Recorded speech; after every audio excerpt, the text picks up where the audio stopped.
This is John Walton, and you're listening to the Power Play Point podcast with the Blue Liner on point and Anna Knox. Here's Wilson, and on the right, certainly so!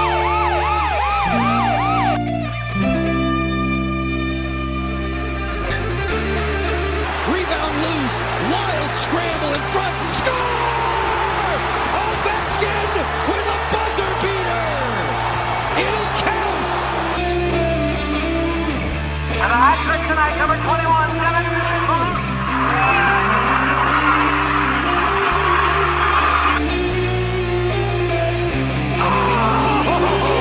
Spectacular! Braden Holtby!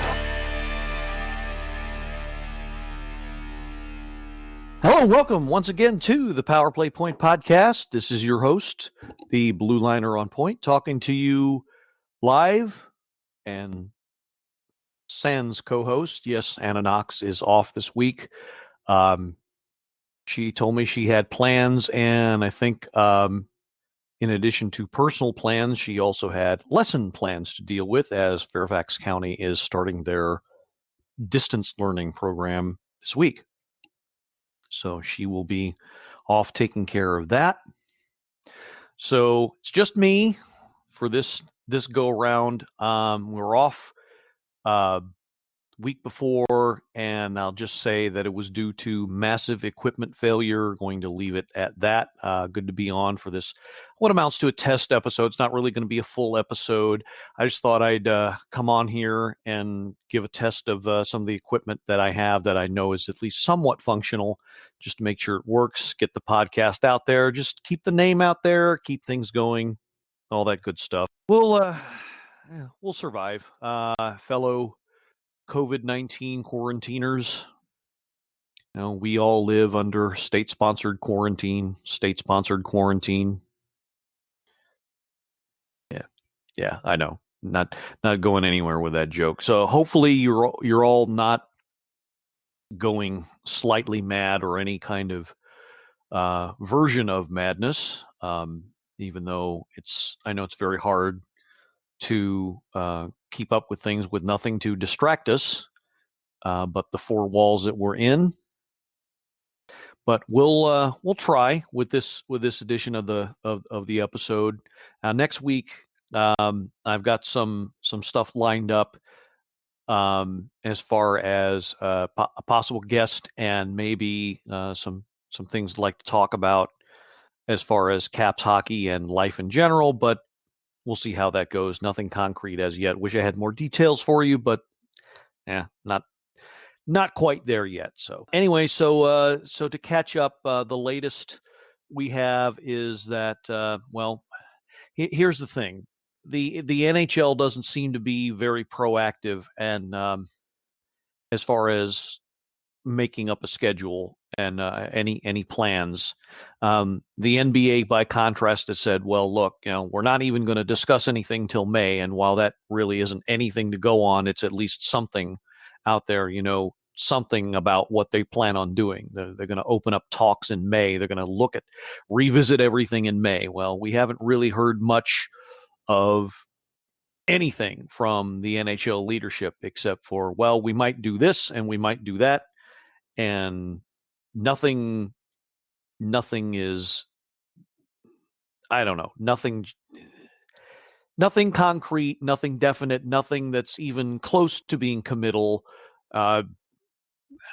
We've heard conflicting things from the evil commissioner, Gary Bettman.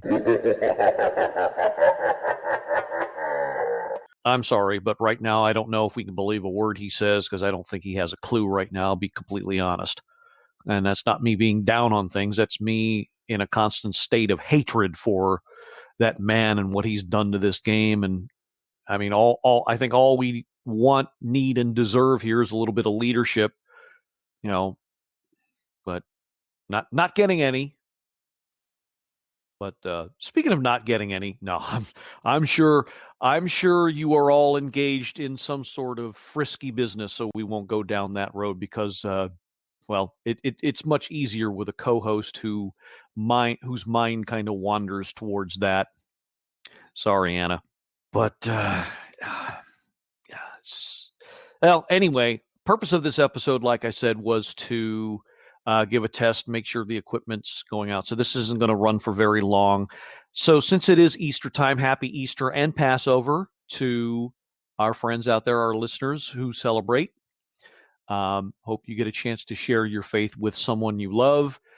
It is that time of the year. I did mention on the Facebook page that I would share my thoughts and experiences with regard to the 1987 classic Easter epic game. Only I kind of forgot, and I knew I'd done it before. It's actually episode 6 in the old archives. If you're that curious, it's a very very old episode. It's definitely BA before Anna. So it's an old episode I actually recorded, I think 7 or 8 years ago. One of the first I did for the Power Play Point podcast. And I actually spoke at length and detail. I didn't know. I just forgot how much length and detail I went into for that episode about that game. So I'll spare you too much. Other than this is going to be kind of more like we did a few weeks ago with regard to Game 5 of the 2018 Stanley Cup Final. This is going to be more like a love letter to that game, because that was the best way I can describe it. Is it was my first taste of the insanity that can be and is playoff overtime hockey. And it was nothing like anything that I had ever seen in my life. Well, all right, so let's just set the stage here. It's the 1987 Stanley Cup playoffs. It's round 1. April 1987. I was a lad of all of 13, and just as I did originally, I'll save you the trouble, I'm 46 years old. So we're talking 33 years ago. Whole different game then, whole different team, whole different setup. You didn't have Joe Beninati at the controls. It was a guy by the name of Mike Fornes doing the play-by-play, and a young Al Koken doing the analyst duties. And it was not on, there was no Comcast Sportsnet DC. There was not, Comcast Sportsnet preceded NBC Sports DC, but there wasn't either one of those back then. It was a network called Home Team Sports. So this all for the benefit of you younger listeners that may not have been around for one reason or another for that game. So Craig Laughlin at the time was actually on the team. The season after would be his last as a Capital. He'd be traded later on, but he didn't make this game as he was. I think he was injured. And he might need somebody to back me up on that, but I'm pretty sure he was injured. He only made one playoff game that whole year, and it wasn't that game. But as far as the players go, let me roll out some names here. Again, if you're old like me, these names will be household. Maybe not so much if you haven't followed the team as long. But the captain then was number 5, Rod Langway. One of the forwards on the team, Louis Franceschetti. He was the guy who wore 32 before Dale Hunter got there, and Dale Hunter would get there via trade over that off season. Let's see. There was a guy by the name of Bobby Gould. Was a fan favorite. Pete Peters was a goaltender, but not the goaltender of record for this game, as we'll find out here. Let's see. Locker. Doug Jarvis, I don't think was with the team anymore. Of course, 1987 was the year that the big trade was made for Bobby Carpenter going to the Rangers in exchange for Mike Ridley and Kelly Miller, 2 guys that would be prominent in the late 80s and early 90s. And of course, you had Mike Gartner, team's top scorer. And on defense, you had guys like I mentioned Rod Langway, Kevin Hatcher, Ed Kastelik. That should be a name some of us old timers remember. Let's see, Larry Murphy. He would be gone the next year in another big trade. Michael Pavanka. I think the year before that, see the year before or the year before that was his first year after defecting from what was then Czechoslovakia. Alan Hallworth, he was the guy that went the other way in the Dale Hunter trade in the offseason. Dave Christian, Ivan Korovo, Gaetan Duchesne. I would be very remiss if I did not mention him. Always a fan favorite. God rest his soul. Stephen Leach, and of course, I want to mention probably the most prominent player in the game, at least wearing red, white, and blue, and that was the goalie Bob Mason. And though he was the losing goalie of record, and though he actually ended up facing a lot less in terms of the number of shots, he really won me over because, well, he literally did not give up on any of the play, and it's through the first 60 minutes. You know, this is a guy who had a strap break on his pads that gave up the tying goal. At anybody else, a lot of people, that kind of adversity would really get you down. And well, you know, that's as Al Koken would say years and years later in describing that, that's the kind of goofy shit that can happen in hockey, especially playoff hockey. And yeah, that's just unfortunate, but he bounced back and he played one hell of a game. And he really did. So I am looking up the shot totals now. So the Caps actually put 75 shots on goal. And the Islanders goalie, as a matter of record, was a guy by the name of Kelly Rudy. That's Hrudey. He was famous with that. Well, he's famous with me for two things. He wore that helmet cage thing with that ridiculous bill sticking out. That was a throat protector, an early version of a throat protector. And he annoyed the piss out of me because he had this tendency to cover up everything. He was, I don't know. I didn't like the way he played. Most goalies, they'd catch a shot and then they clear it, release it, whatever. He just sit on it. I don't know. I just didn't like that. And so in this game, by contrast, the Islanders got 57 shots on Bob Mason, 3 of which, of course, went in.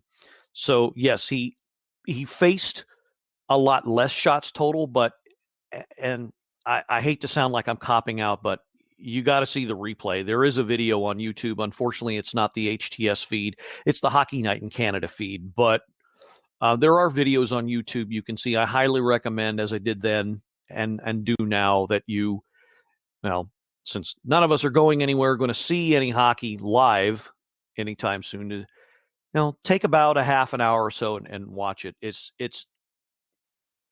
nothing. I promise you, it'll be nothing like you've ever seen before. Because, well, let me give you an example.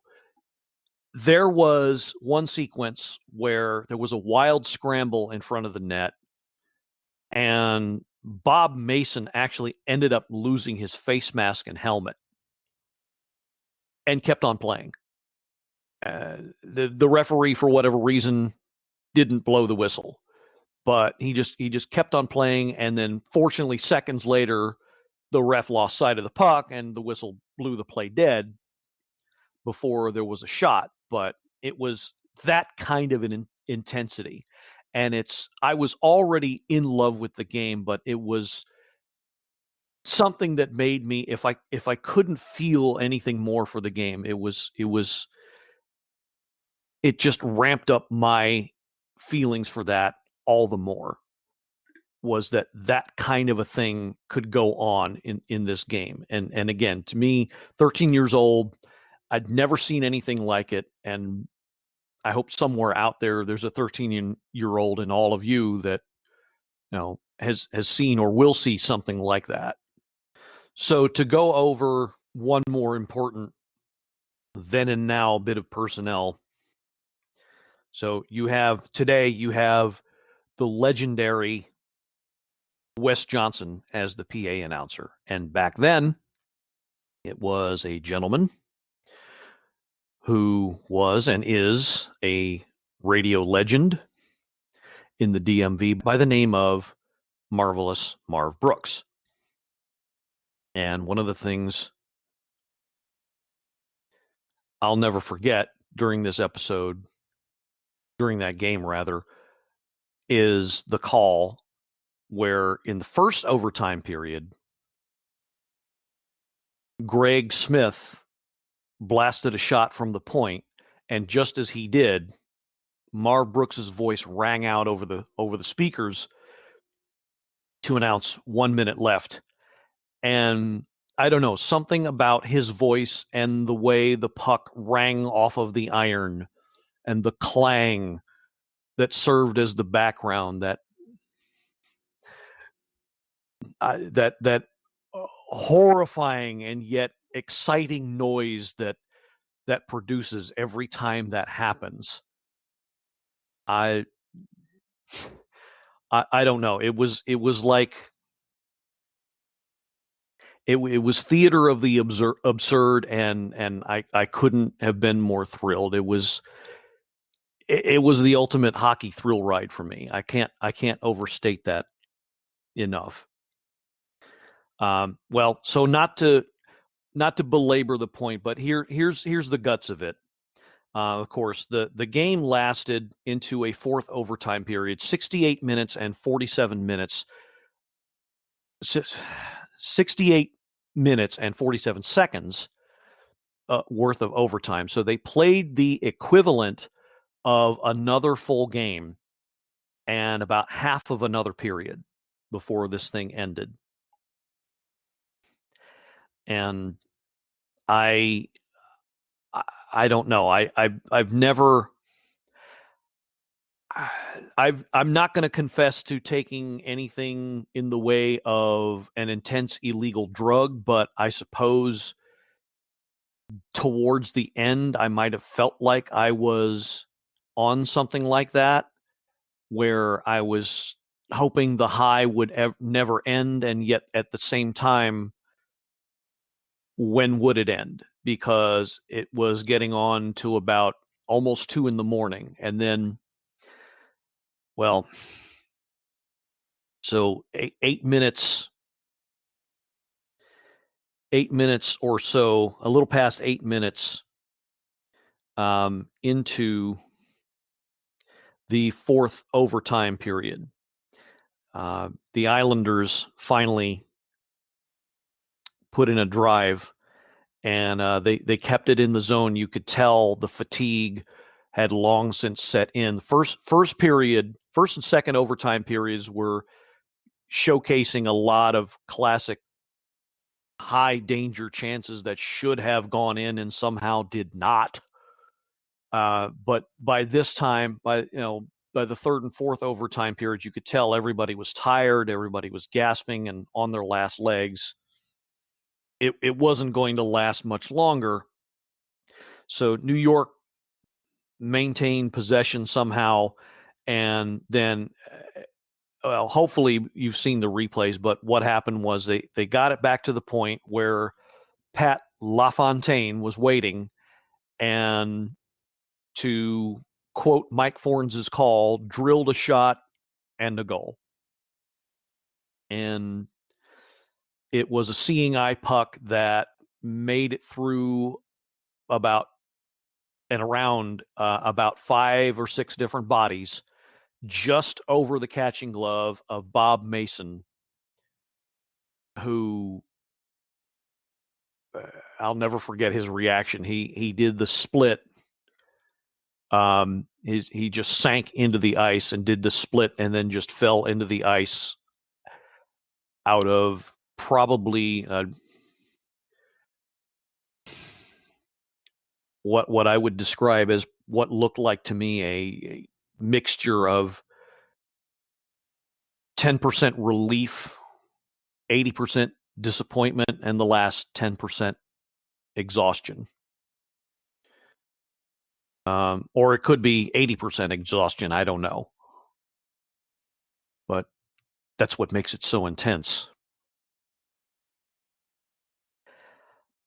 But as disappointed as I was with that result,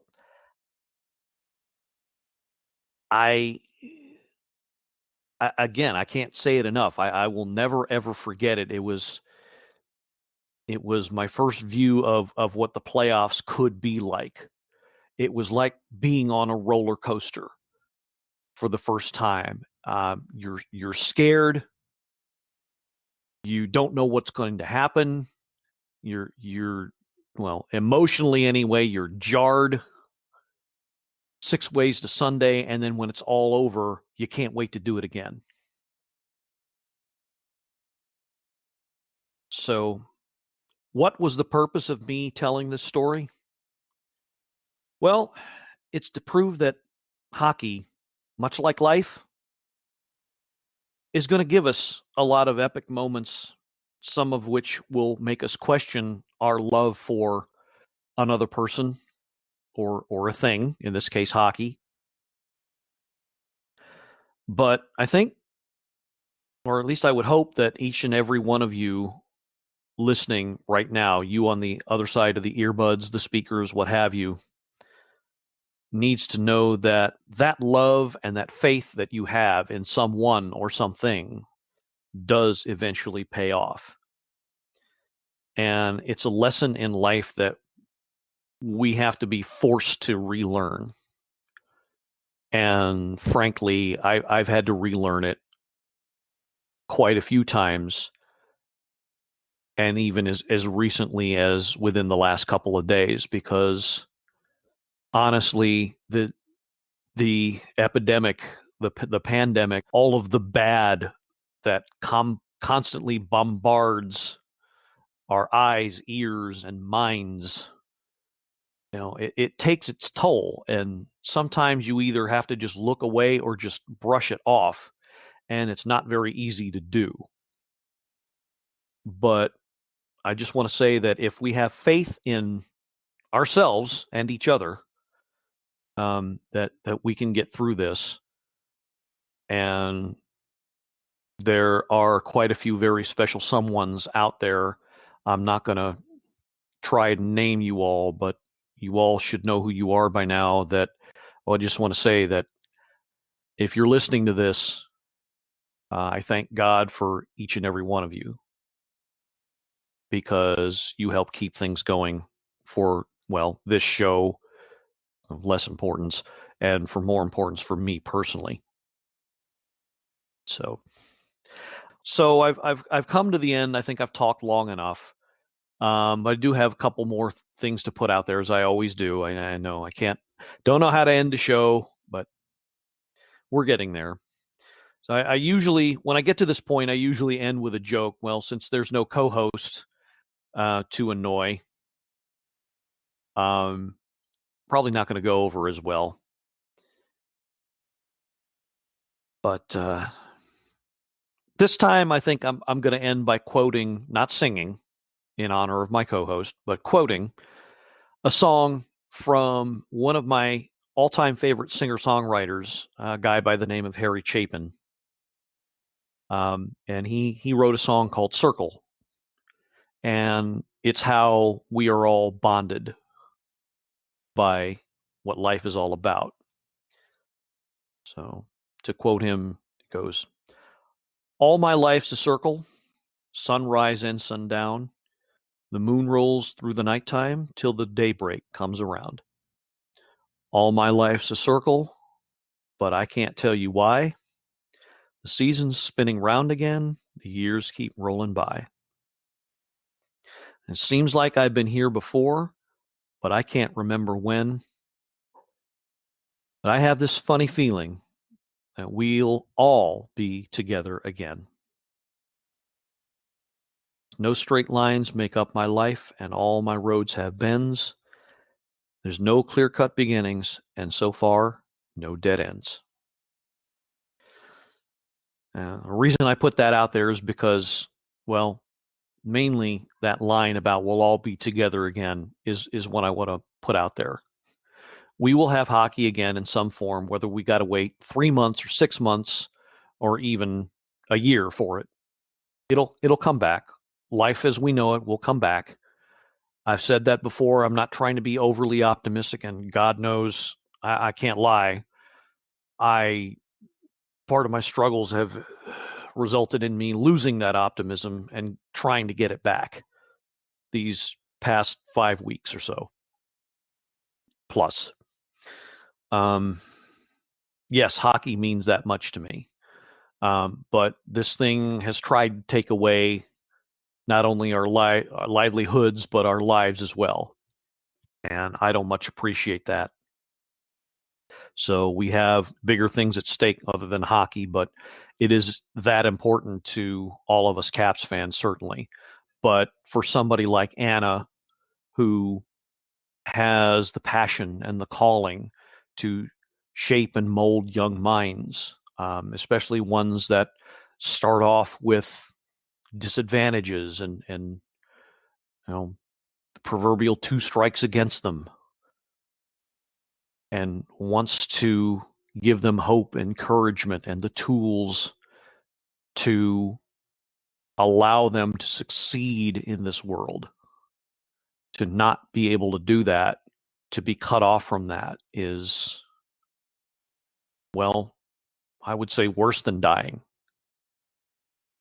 No, and that's it. So it's easy. So don't be down on the people that may be down on things. Let them work it out, or help them to work it out if you can. So to people like Anna who have that calling and do what they do, I salute them, because between the teachers and certainly the healthcare workers, those on the front line, the police officers, grocery store workers, and anyone and everyone really that's suffering, my heart goes out to you. So with that, just want to close by saying, keep your loved ones close. Trust in whatever higher power guides you. If that's your proclivity, you believe in that kind of a thing. And above all else, trust in your local leadership, because they will get us out of this, or they'll help get us out of this. And do right by humanity and yourselves by staying sane and safe in your homes as much as reasonably possible with your loved ones. So with that, thank you for indulging me once again, and let's go Caps. This has been another episode of the Power Play Point Podcast. All episodes are available from Apple Podcasts, the Podbean app, blueliner77.podbean.com, and now available from Stitcher. Music by Joe McAllister, voiceover by Jeffrey Conkle.